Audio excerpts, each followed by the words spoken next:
All right, guys, last bolt. Let's take it out and see what happens. Huh, what's turning? Is the pump turning or the engine? They're there. Let's slide that pump off. All right, pump is off.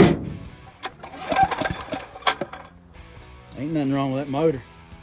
Pump's locked up. And you can see here, there's a sight glass and there's no oil in there. That black thing should have oil up to it. And as I turn it up, all right, there's a little bit, but most of the oil is on the outside of that thing. Ooh. I'm pretty sure they're not supposed to sound like that on the inside.